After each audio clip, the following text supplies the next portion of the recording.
Girl comes to her fiancé's house to pay respects to her ancestors, only to be scolded and driven away by Jack's grandmother. She didn't take it personally. Instead, she does her best to show herself by doing her chores. Jack sees this and mocks her as a wolf in sheep's clothing and wouldn't let him get away with it. Every time she sees him, her stomach turns to vomit. Jack was dumbfounded by the comment. Then she came to help in the kitchen. She taught him how to open the fish herself. She didn't act like a lady. The maids were very complimentary of the young lady. Jack, who was passing outside, smiled at this. Annie is then taken by her mother-in-law to meet her grandmother. The demented grandmother asked Annie to carry her on her back. The housekeeper came out to relieve Annie, but the grandmother kicked her out of the way. The kind-hearted Annie doesn't want to make things difficult for everyone. She picks up her grandmother to cheer her up, but as she swung around, Grandma suddenly wet her trousers. Jack saw the embarrassing scene, but Annie didn't care. She continued to carry her into her room to change her clothes. This made Jack feel a little more comfortable with her. By the end of the evening service, Annie helped pack up again, but when she picked up her grandfather's tablet, the light began to flicker. So Annie lit a match for the light. She was startled by the sudden appearance of Jack.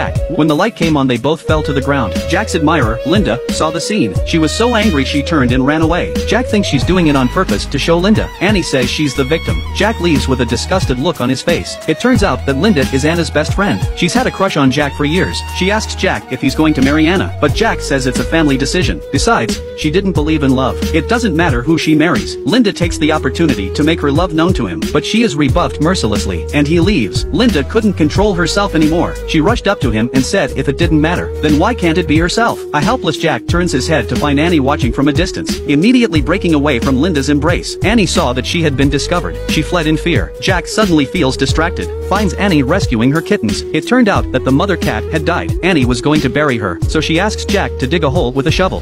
But as the heir to the Sun Group, he didn't know how to do that. With Annie looking at him with disdain, he picked up the shovel and dug the hole anyway, but he couldn't dig at all, and was disappointed by his clumsy performance. Picking up the shovel and spitting at him, Jack was speechless at this. I can't believe such vulgar words coming from a lady of the house. After the two of them had buried the cat, Jack took Annie home. He was about to explain the truth about Linda. Annie was distracted by the kitten's pee. Jack was furious. No one had ever dared to ignore him like that. The next day, Annie and Jack returned to the office for an interview. Suddenly an emotionally distraught woman appeared. She grabbed a tomato and threw it at Jack.